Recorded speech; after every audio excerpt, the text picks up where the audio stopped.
le Parti socialiste unifié vous a proposé un projet d'avenir. Réconcilier le socialisme et la liberté par l'autogestion. C'était compliqué, c'est vrai, mais n'est-ce pas notre société actuelle qui est elle-même compliquée? En tout cas, vous êtes venus nombreux à toutes nos réunions, plus nombreux qu'à celles de bien d'autres candidats. 1 millier d'adhésions, une centaine de milliers de livres vendus, et que de questions. Tout cela, c'était pour nous le signe d'une campagne porteuse d'avenir. Des questions, il y en a eu de toutes parts. Comment améliorer le statut de la femme? Comment lutter contre la pollution? Préserver la nature? Vivre dans des villes nouvelles? L'autogestion, comment ça marche? Comment faire une école rénovée et ouverte à tous? Bref, nous avons tenté de répondre à toutes ces questions, mais en tout cas, cette idée simple, selon laquelle, dans la société de demain, chacun d'entre nous, homme ou femme, jeune ou vieux, doit pouvoir connaître, choisir et contrôler ce qui décide à sa place de ce qui détermine sa vie. Cette idée simple, je crois que nous avons réussi à l'imposer comme une idée essentielle.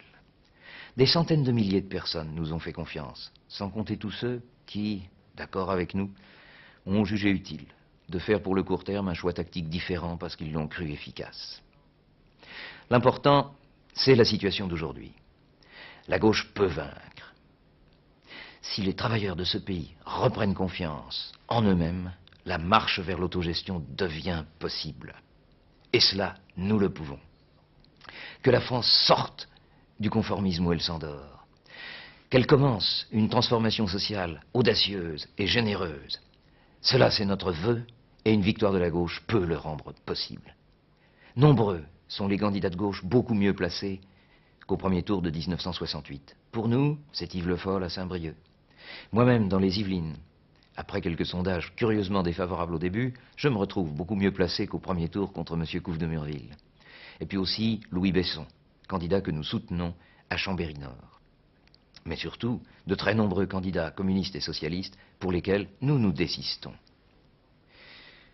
L'enjeu, on a essayé de vous faire peur en vous parlant d'aventure. Mais qui nous mène à l'aventure? Sinon ce régime d'affairisme, d'imprévoyance, incapable d'assurer l'avenir du pays. Je n'en prendrai qu'un seul exemple. Les marchés d'échange sont fermés. Le dollar s'écroule. D'un commun accord entre les pays européens, on a reporté toute décision importante après le deuxième tour des élections françaises. Notre ministre des Finances lui-même n'a pas daigné nous informer. Ce n'est pas faute d'avoir eu la parole. Il était plus prudent pour ces messieurs que vous votiez dans le noir, sans savoir. Or, que se passe-t-il? Tous les échanges internationaux se paient en dollars. Et personne n'a plus confiance dans le dollar. Parce que les États-Unis vivent avec un immense déficit de leur balance de paiement. Ils le font parce qu'ils veulent maintenir leurs dépenses impérialistes. Dépenses militaires, dépenses de contrôle politique d'innombrables pays du tiers-monde, dépenses d'achat de très nombreuses entreprises dans tous les pays du monde, et notamment le nôtre. En outre, ils achètent du reste du monde plus qu'ils ne lui vendent. Alors pour restreindre ce déficit, ils sont en train de déclencher une gigantesque guerre commerciale. Nos économies n'y résisteront pas si elles restent sous le régime de la libre spéculation. C'est le capitalisme lui-même, en tant que régime de la libre spéculation, qui s'effondre sous nos yeux, et on aurait voulu nous le cacher.